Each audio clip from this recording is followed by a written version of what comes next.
ሰላም ሰላም እንዴት ናቸው የቻናላችን ቤተሰቦች በያላችሁበት ሰላማችሁ ይብዛ። ዛሬ ደግሞ ይዤላችሁ የመጣሁት አማርኛ ፊደላትን በእንግሊዝኛ እየጻፉ ነው። አማርኛ ፊደላትን በእንግሊዝኛ ጽፌ ይዤላችሁ መጥቻለሁ። ይህ እንዲሁም እያንዳንዳቸው ቃላትን እየመሰረቱ በእንግሊዝኛስ እንዴት ቃላት ይመሰረታል፣ በአማርኛስ እንዴት እንመሰርታለን የሚለውም የምናይ ይሆናል። እናንተ ጀማሪ ተማሪዎች ከሆናችሁ ይህን ቪዲዮ እስከ መጨረሻ ይዩት። በጣም ጠቃሚና ወሳኝ ቪዲዮ ነው። አሁን በጋራ አብረን እናያለን ማለት ነው። በደንብ ይህን ቪዲዮ እስከ መጨረሻው ካያችሁት በቃ አማርኛ ፊደላትን በቀላሉ ማንበብና መጻፍ ትችላላችሁ ማለት ነው። ቃላትንም እየመሰረቱ እያንዳንዳቸው ይዤላችሁ መጥቻለሁ። ይህን ቪዲዮ እስከ መጨረሻ ይዩት። ቪዲዮ ከተመቻችሁ ላይክ፣ ሼር እና ሰብስክራይብ ማድረጋችሁን አትርሱ። አሁን ቀጥታ ወደ ቪዲዮ እንግባ።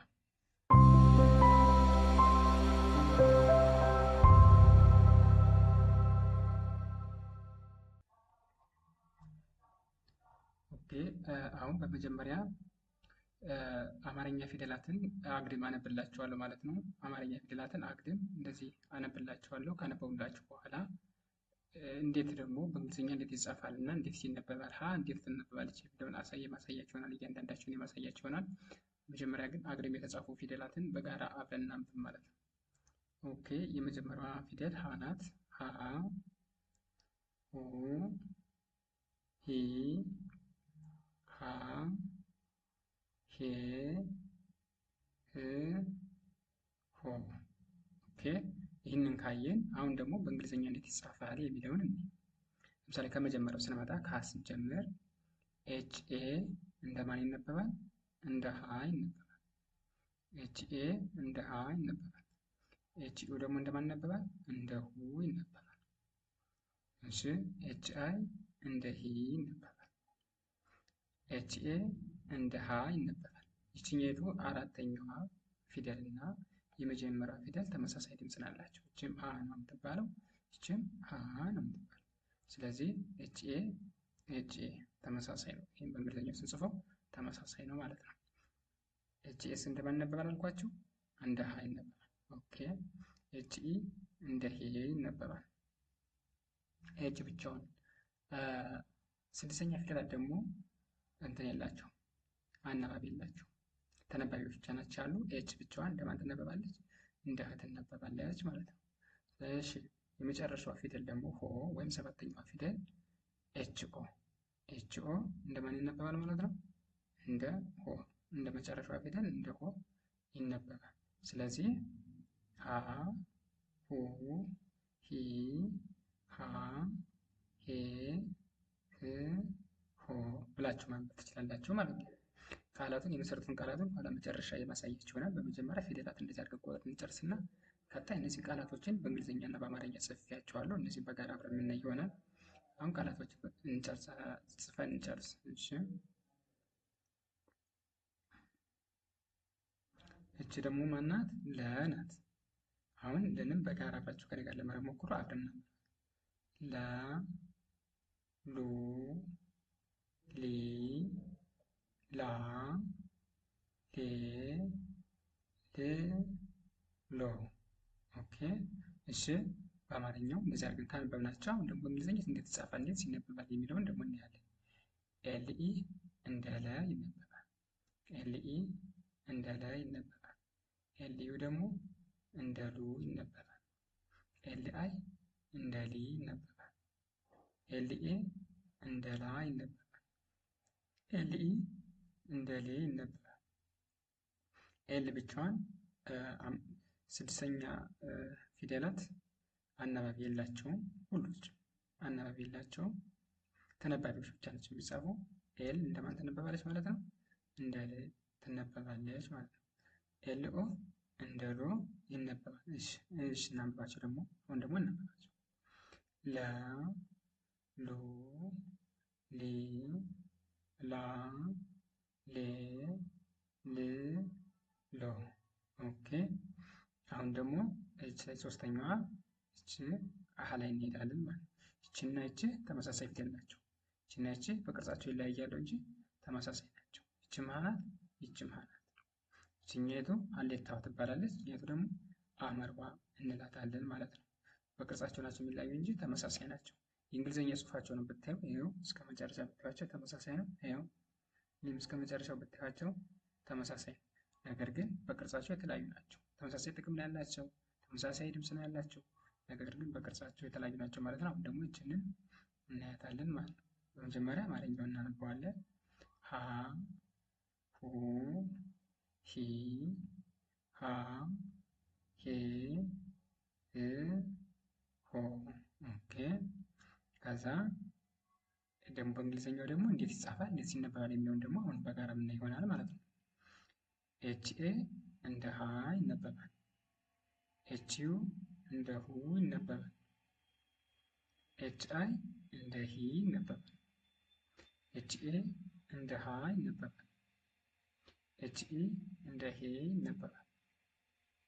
ኤች ስድስተኛ ፊደላት ኤች ብቻ እንደማን ትነበባለች? እንደ ኤች ኦ እንደ ኦ ይነበባል ማለት ነው። ስናነበው ሀ ሁ ሂ ሃ ሄ ህ ሆ። ኦኬ እንደዚህ ይነበባል ማለት ነው። ስለዚህ አሁን ደግሞ እህች ፊደል ደግሞ መ ትባላለች። መ ትባላለች። አሁንም መን ደግሞ እስከ መጨረሻው እናነባትና በእንግሊዝኛ ደግሞ እንዴት ትጻፋለች፣ ትነበባለች የሚለውን በጋራ በምናየው ይሆናል። ኦኬ መ ሙ ሚ ማ ሜ ም ሞ። ኦኬ በእንግሊዝኛውስ እንዴት ይጻፋል የሚለውን ስናይ ኤምኢ እንደ መ ይነበባል። ኤምዩ እንደ ሙ ይነበባል። ኤምአይ እንደ ሚ ይነበባል። ኤምኤ እንደ ማ ይነበባል። ኤምኢ እንደ ሜ ይነበባል። ኤም ብቻዋን እንደ ም ትነበባለች። ኤምኦ እንደ ሞ ይነበባል። አሁን ከዚህ ላይ የምታዩት የምትረዱት ነገር በእንግሊዝኛ ሲጻፍ እዚህ ላይ ከመጀመሪያው ጀምሮ እስከ መጨረሻው ኤም እንጻፍነን ከዛ አናባቢዎችን ጨምረን ከኤም ላይ ኢን ስንጨምር እንደመተነበበችልን ከኤም ላይ ኢን ስንጨምር እንደሞተነበበችልን እያለ ይሄዳል። አናባቢዎችን እንትን እያለ የመጀመሪያ ፊደሎችን ኤም እንጻፍነን አናባቢዎችን እያደረግን የተለያየ ድምፅ እንዲኖራቸው ማድረግ እንችላለን ማለት ነው። በዚህ መልኩ ነው የምታየው። ቀጣይ ደግሞ ችማና ሰ ናት።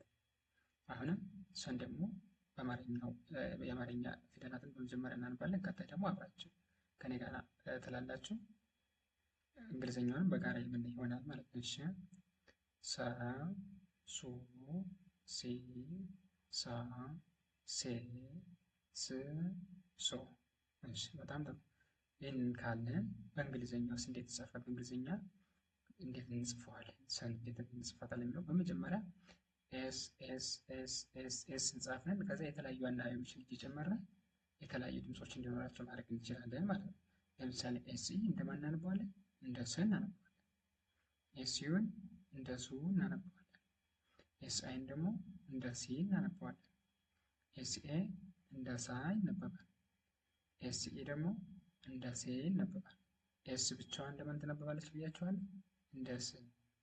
ኤስኦ እንደ ሶ ይነበባል ማለት ነው። እሺ በጣም ጥሩ። አሁን ደግሞ ቀጣዩን ፊደል የምናይ ይሆናል። ቀጣዩ ፊደል ማናት? ራ። ኦኬ ራ ራ አለች። ረን ደግሞ እናያለን። ራ ሮ ሬ ራ ሬ ር ሮ። ኦኬ እሺ በእንግሊዝኛው ውስጥ እንዴት እያንዳንዱ አር አር አር አር አር አር እንጻፍን ከዛም በኋላ የተለያዩ አናባቢዎችን ጨመረና የተለያየ ድምፅ እንዲኖራቸው አድርገን ማለት ነው። ስለዚህ በመጀመሪያ አር እንደማን ይነበባል? እንደ ረ ይነበባል። እንደዚህ እንደ መጀመሪያዋ ፊደል እንደ ረ ይነበባል። አር ከሆነ አር ደግሞ እንደማን ይነበባል? እንደ ሩ ይነበባል ማለት ነው። አር አይ እንደ ሪ ይነበባል። አር ኤ እንደ ራ ይነበባል። አር ኢ እንደ ሬ ይነበባል። አር ብቻዋን እንደማን ትነበባለች? እንደ ር ወይም ሳድስ ፊደላት አጠቃላይ እንትን አናባቢ አይወስዱም፣ ተነባቢዎች ብቻ ናቸው የሚሆኑት። ስለዚህ አር ብቻዋን እንደ ር ትነበባለች ማለት ነው። አር ኦ ደግሞ እንደማን ይነበባል? እንደ ሮ ይነበባል። እሺ እስኪ እናንበባቸው። ራ ሮ ሪ ራ ሬ ር ሮ። በጣም ጥሩ። እሺ ቀጣዩ ላይ እንሄዳለን። ቀጣዩ ደግሞ ሰ ትባላለች። ሰ፣ ሱ፣ ሲ፣ ሳ፣ ሴ፣ ስ፣ ሶ። እሺ አሁን ደግሞ በእንግሊዝኛው ደግሞ እንዴት ይጻፋል፣ እንዴት ሲነበባል የሚለውን ደግሞ በጋራ የምናይ ይሆናል ማለት ነው። እያንዳንዳቸው ከመጀመሪያው እስከ መጨረሻው ኤስን ጻፍን። ይሄው ኤስን ከጻፍን በኋላ የተለያዩ አናባቢዎችን እየጨመርን የተለያየ ድምፅ እንዲኖራቸው ማድረግ እንችላለን ማለት ነው። ለምሳሌ ኤስኢ እንደ ሰ ይነበባል። ኤስዩ ደግሞ እንደ ሱ ይነበባል። ኤስአይ እንደ ሲ ይነበባል። ኤስኤ ደግሞ እንደማን ይነበባል? እንደ ሳ ይነበባል። ኤስኢ እንደ ሴ ይነበባል። ኤስ ብቻዋን እንደ ስ ትነበባለች። ኤስኦ ደግሞ እንደማን ይነበባል? እንደ ሶ ይነበባል ማለት ነው። ስለዚህ አሁን ደግሞ በጋራ አብረን እናንበባቸው። ሳ፣ ሱ፣ ሲ፣ ሳ፣ ሴ፣ ስ፣ ሶ። ኦኬ እሺ እዚህን ካነበብናቸው ቀጣይ ደግሞ ማናት? ሼ ናት። ሼ ትባላለች። ሸ። እሺ ሸ፣ ሹ፣ ሺ፣ ሻ፣ ሼ፣ ሽ፣ ሾ። ኦኬ እሺ በእንግሊዝኛው ደግሞ እንዴት ይጻፋል? ኤስ ኤች ኢ እንደ ሸ ይነበባል። ኤስ ኤች ዩ እንደ ሹ ይነበባል። ኤስ ኤች አይ እንደ ሺ ይነበባል። ኤስ ኤች ኤ እንደ ሻ ይነበባል። ኤስ ኤች ኢ እንደ ሸ ይነበባል። ኤስ ኤች እንደ ሺ ይነበባል። ኤስ ኤች ወደ ደግሞ እንደማን ይነበባል? እንደ ሾ ይነበባል ማለት ነው። እሺ አሁን ደግሞ በጋራ እናንብባቸው። ሸ፣ ሹ፣ ሺ፣ ሻ፣ ሼ፣ ሺ፣ ሾ። ኦኬ በጣም ጥሩ። ቀጣይ ደግሞ ወደ እንሄዳለን ማለት ነው። ወደ ቀ እንሄዳለን። እቺ ፊደል ቀ ትባላለች።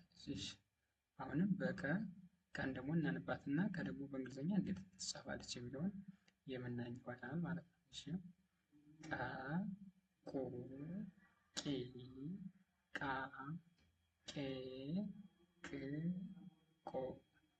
እሺ ኬ ኢ እንደማን ይነበባል? እንደ ቀ ይነበባል። ኬ ኢ እንደ ቀ ይነበባል። ኬ ዩ እንደ ቁ ይነበባል። ኬ አይ እንደ ቄ ይነበባል። ኬኤ እንደ ቀ ይነበባል። ኬኢ እንደ ቄ ይነበባል። ኬ ብቻዋን እንደ ቀ ትነበባለች። ኬኦ እንደ ቆ ይነበባል ማለት ነው። እሺ በጋራ እናንበባቸው። ቀ፣ ቁ፣ ቂ፣ ቃ፣ ቄ፣ ቅ፣ ቆ ተብሎ ይነበባል ማለት ነው። ስለዚህ ይህን ፊደሎችን እነዚህ አድርገን እንካለን። ቀጣዮችን ደግሞ በቀጣይ ቪዲዮ ይዤላችሁ ይመጣ ይሆናል። አሁን ደግሞ በጎን ላይ የጻፍናቸውን በእንግሊዝኛና በአማርኛ የጻፍናቸውን ፊደላትን ቃላትን ደግሞ በጋራ አብረን የምናይ ይሆናል ማለት ነው። ቃላትን አሁን ደግሞ በጋራ አብረን ቃላትን እያንዳንዳቸው በአማርኛና በእንግሊዝኛ ጽፈናል።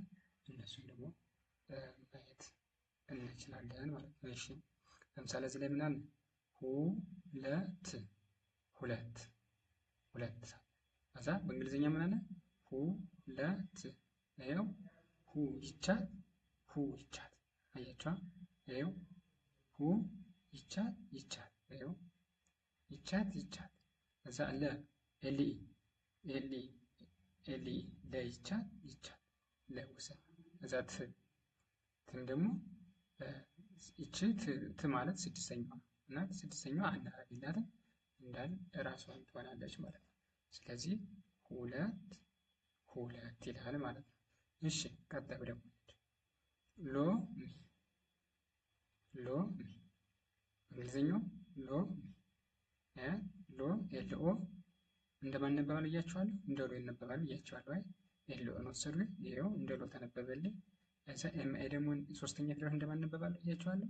እንደ ሚ ኤምአይ እንደ ሚ ይነበባል። ስለዚህ ሎሚ ሎሚ። በጣም ጥሩ። አሁንም ደግሞ በዚህ ላይ ደግሞ የሰራችው ሀሴት ኤች ኤ እንደማን ይነበባል ብያችኋለሁ? እንደ ሀ ይነበባል ብያችኋለሁ።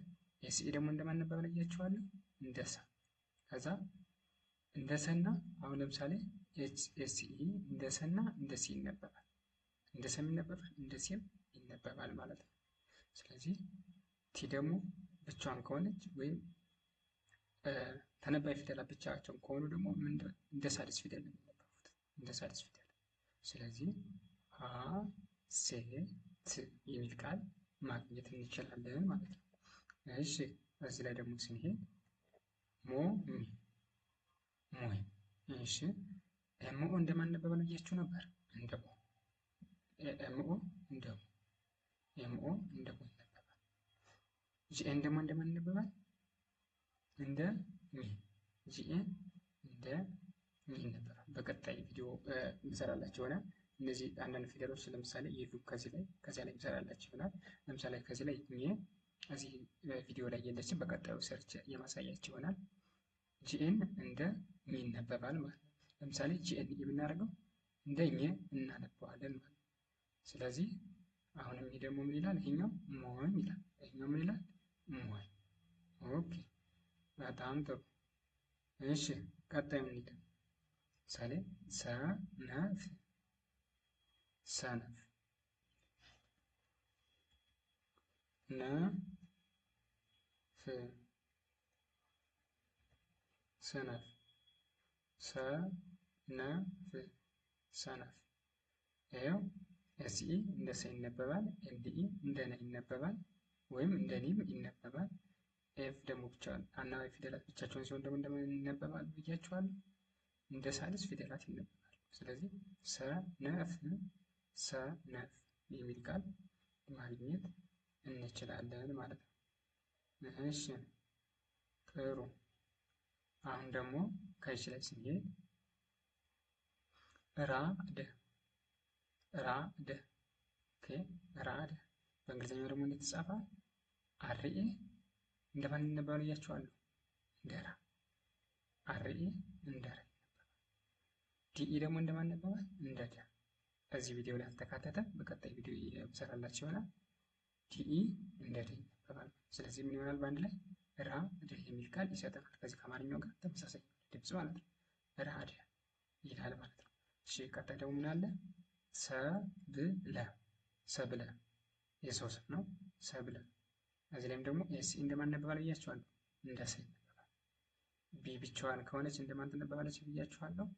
እንደ ሳድስ ፊደላት እንደ ቢ። ጎበዝ። ከዛ ኤልኢ ደግሞ እንደማን ትነበባለች? እንደ ለ። ሰብለ ይላል ማለት ነው። ስለዚህ ሰብለ፣ ከዚህም ሰብለ ተመሳሳይ ድምፅ አላቸው። እሺ ወደ ቀጣዩ ስንሄድ ደግሞ ሹመት ሹመት። ኦኬ ሹመት ኤስ ኤች ዩ እንደማን ይነበባል ብያችኋለሁ? እንደ ሹ። ኤስ ኤች ዩ እንደ ሹ ይነበባል። ይኸው ተመልከቱ። እዚህ ላይ ያለ ኤስ ኤች ዩ እንደ ሹ ይነበባል ብያችኋለሁ። በጣም ጥሩ። ኤምኢ እንደማን ይነበባል ብያችኋለሁ? እንደማ። ሳድስ ፊደላት ደግሞ እንደማን ሲንግል ናቸው፣ አናባቢ የላቸውም። ተነባቢ ብቻ ሲመጡ እንደማን ይነበባል? እንደ ሳድስ ፊደላት ይነበባሉ ማለት ነው።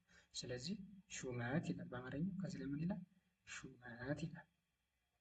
እሺ ጥሩ። አሁን ደግሞ ከዚህ ላይ ቆዳ ይላል። ቆዳ። እሺ ኬኦ እንደማን ይነበባል ብያችኋለሁ? እንደ ቆ ይነበባል። ዲኤ ደግሞ እንደማን ይነበባል ብያችኋለሁ? እንደ ዳ ይነበባል። ስለዚህ በአንድ ላይ ሲነበብ ምን ይላል? ቆዳ ይላል። ይሄው እዚህም በአማርኛውም ቆዳ ነው፣ ከዚህ ላይም ቆዳ ይላል ማለት ነው። ስለዚህ በዚህ መልኩ ማጥናት ትችላላችሁ። ለምሳሌ አማርኛ መማር ፈልጋችሁ እንግሊዝኛ ማንበብ የምትችሉ ነገር ግን አማርኛ ለማንበብ የሚከብዳችሁ ተማሪዎች በዚህ መልኩ ማንበብ እና መጻፍ ትችላላችሁ ማለት ነው። በጣም ቀላል ነው። በደንብ እዩት። ቪዲዮውን እያቆማችሁ በደንብ ማየት ትችላላችሁ። እየጻፋችሁ መለማመድ ትችላላችሁ። ቪዲዮ ከተመቻችሁ ሼር፣ ላይክ እና ሰብስክራይብ ማድረጋችሁን አትርሱ። በቀጣይ ደግሞ ሌሎችን ይዤላችሁ ይመጣ ይሆናል። እስከዚያው ቸርን ሰንብቱ።